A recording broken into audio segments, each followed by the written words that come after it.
Everybody, welcome back to Unapologetically Woman. We're celebrating phenomenal women all across Kentucky who make no apologies for their perspectives or the impact that they're making in the community. Today we're celebrating the talented Tara Gravitt. Tara is a mom and a wife who is changing the world and using her creativity and talents with quilting to make it happen. Unapologetically Woman, Tara Gravitt, that's you. Welcome. Thank you for having me. Your work is so beautiful. How did you get into quilting? Well, when my husband got out of the Navy, we moved to Kentucky because that's where his family's from. And we lived out in the middle of nowhere, and I had to have something to do. It's before the children, and so I found a local quilt group, and it was a group of ladies that I just kind of said, I want to learn, and they said, well, then you're going to learn to do it by hand. Oh, look, no easy street for you. And they said, and when you learn to do it by hand and we think you're ready, we'll give you a sewing machine to start with. So that's how I got started. That was in 1992, and it has just blossomed over the years. I think, were they trying to teach you the appreciation of the quilt making? I think it was a little bit of all of it. I remember when our oldest daughter was little, and when we adopted her, she would play underneath the quilts as we were quilting, and she would touch underneath, and the ladies would touch her fingers. And so the first couple of years we had her, she had a lot of grandmothers. Well, look, it takes a village, doesn't it? Okay, Sew Sisters, tell me about that. That is the cutest name ever. Okay, Sew Sisters came together. Our family, we learned quilting backwards. So I learned how to quilt first, then my mom said she wanted to do it, so my mom learned, and I taught her. And then my grandmother, my mother's mother, wanted to learn, so she learned by my mom. So generational backwards. Right. Well, we decided, hey, we ought to try to have a quilt retreat that's just our family and close friends and see how we like it. So this year will be our 8th annual Sew Sisters Quilt Retreat, and that is the first full week of June. So that's what we're getting ready for now. Now, you guys have UFOs. What's that about? UFOs. That's usually what we pack for our retreats. That's an unfinished object is what we call it. And those are those things that, especially with me teaching, I have a lot of tops and stuff, and I don't have a whole lot of time to get beyond the tops because another class is coming up. So that's when you bring those items that, you know, kind of got put to the side while you were working on something else. Somebody's birthday came up and you needed a quilt or something else. So that's how we ended up. Sew Sisters became the name. We were just kind of joking around one day and, you know, hey, let's call ourselves Sew Sisters. So that's how we got that. I think that's the cutest thing ever. When I saw the name, I was like, oh my God, they're Sew Sisters. That's so cute. That's so cute. Okay, so tell me what about Elkhorn Creek Quilters Guild? You're a part of that. Yeah, the Elkhorn Creek Quilters Guild is the Scott County Extension Office Quilt Guild.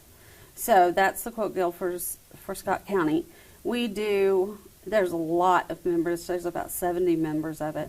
All women? All women. Mm-hmm. There's no men in our group yet, but I mean, we're welcoming. Bring it. But she said, "Bring it." I said, "Bring it." Bring it. Yes. So we get together once a month. Well, we haven't during COVID, but we were getting together once a month and have a meeting, and then we have little things that are going on that you can join.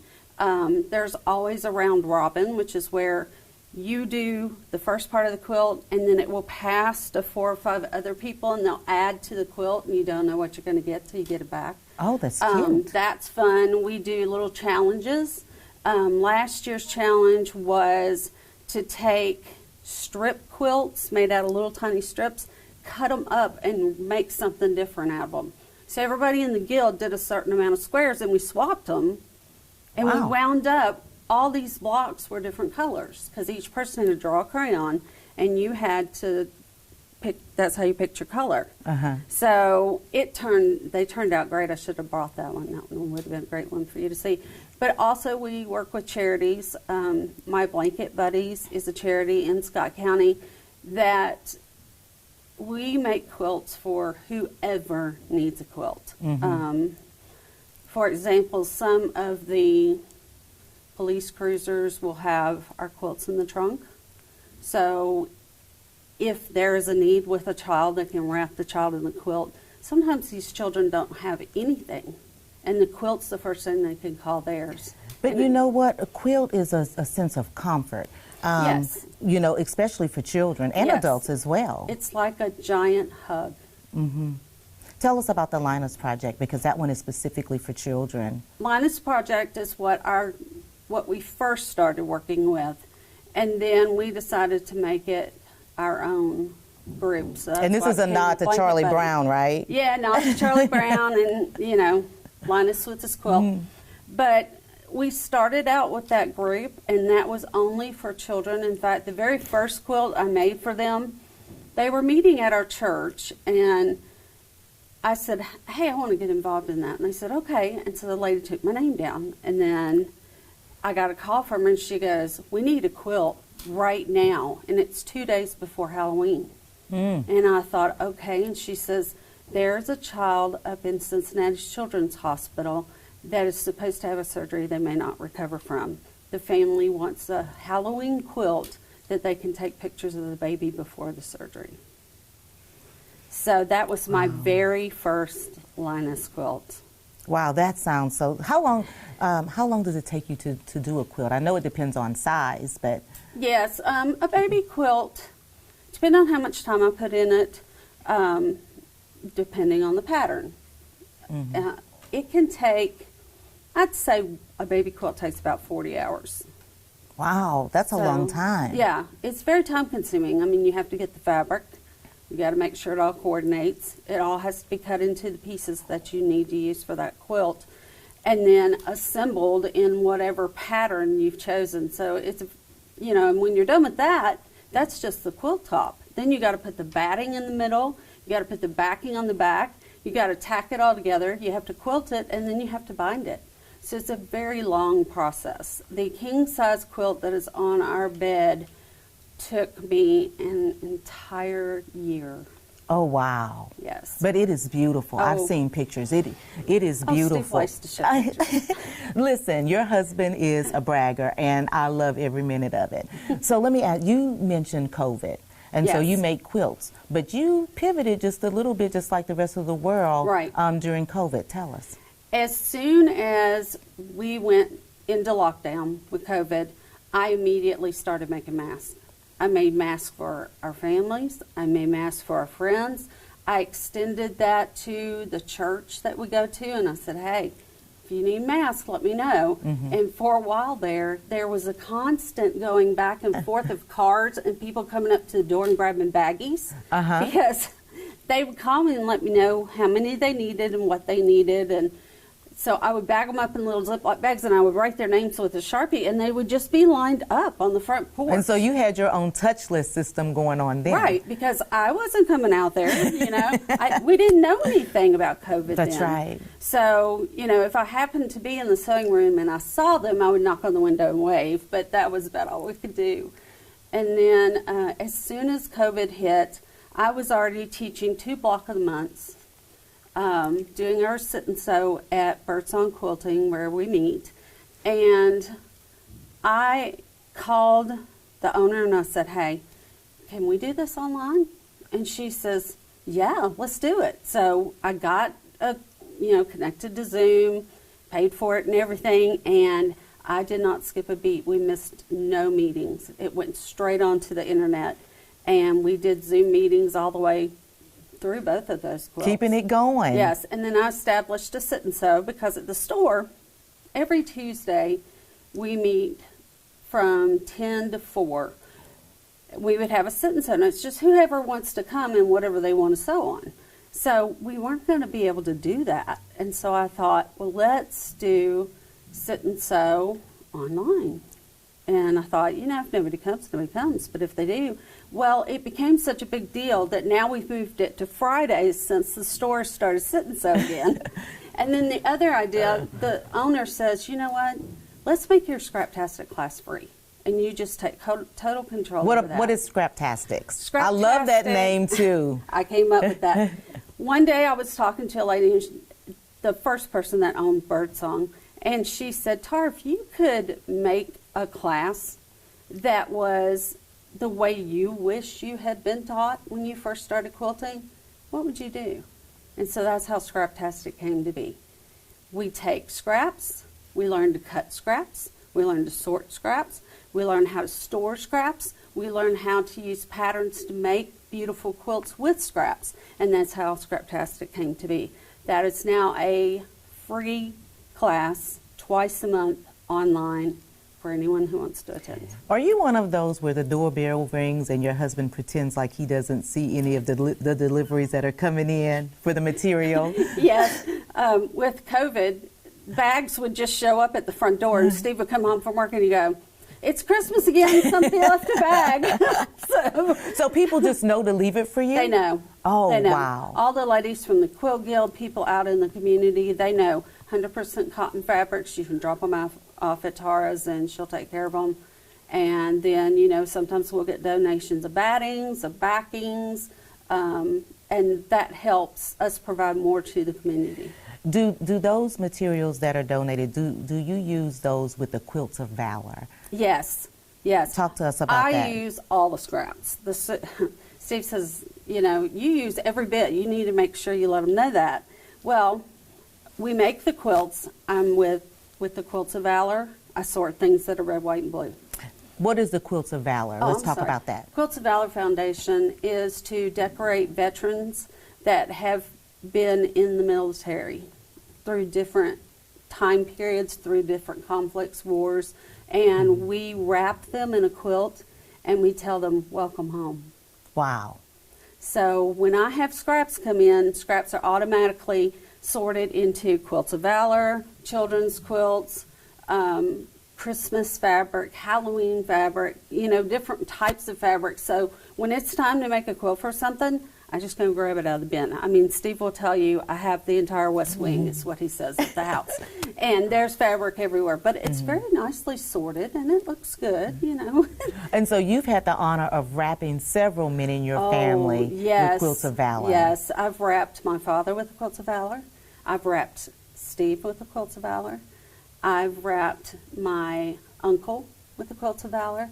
And then many, many friends in the community that needed to be acknowledged. Talk to me about your prayer pockets. Pocket prayer quilts. Yes. Pocket prayer quilts started when Steve went on a mission trip to Guatemala 3 years ago. I knew I couldn't go. So I wanted to send something, and I started thinking, what could I do with quilting?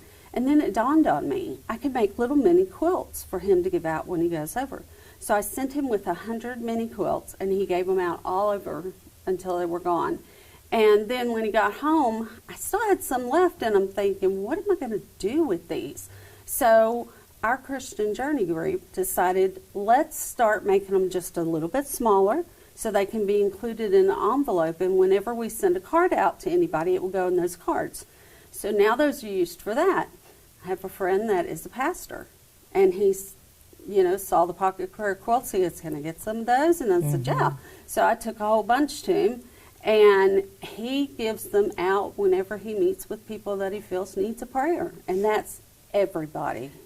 Well, I agree with you on that. You've talked about prayer in church quite a bit. Right. How has that influenced the work that you're doing? The main focus of any church is love and how you can spread love. It just so happens that I can spread love with something tangible like a quilt. And that makes me feel very fulfilled that I am giving pieces of my heart to others.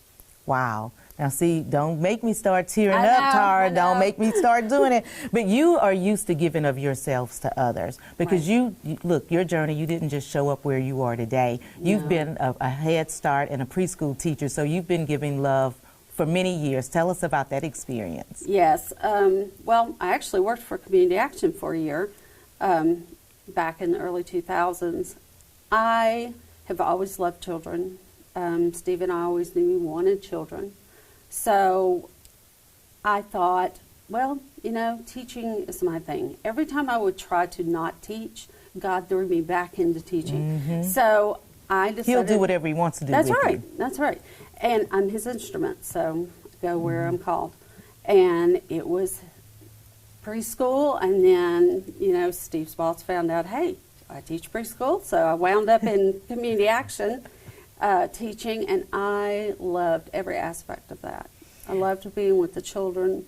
In fact, one of my students, when I was at community action, his mother and I became very good friends, and he has just graduated high school. And one of the quilts I brought today is his graduation quilt. So I have kept up with their family, and they've kept up with me for all of this time. And he was 4 when he was at Community Action. And now he's 18, and he's going to the University of Cincinnati. Now, see, that's what I'm talking about. Unapologetically, Tara. That's what I'm talking about. This is so amazing. All of the work that you do, but all of the work that you do for other people, that's great. But one of the things that I read about you is that your girls have been your absolute joy of your life. Oh my gosh, yes. From the moment they were placed in my arms, we knew they were ours before they even got here. I mean, we were ready. They're the light of my life. And they encouraged me to do more, to be more, to be better. And I hope I instill the same thing in them. Wow. Now, see, I'm trying not to leave this set with tears running. I'm trying not to do it. But I just think that I'm so inspired by the work that you do. You know, when I heard about it, I was like, oh my God, she is changing lives with her hands and her heart. And that's so remarkable. So I want to leave you, first I want to thank you for coming and sharing your story today. But I want to leave you with the last word for girls or women. You have the last word. You can take it wherever you want to go. Don't ever be afraid to be yourself. Don't ever be afraid not to give to other people. Love is the greatest thing we have, and we need to spread that everywhere we go. Thank you so much. Love is the greatest thing we have, and you need to spread that everywhere we go. You heard it right here from Tara Gravitt, unapologetically changing lives all across Kentucky, using her hands and her heart. Continue to join us on Unapologetically Woman, and I'll see you next time.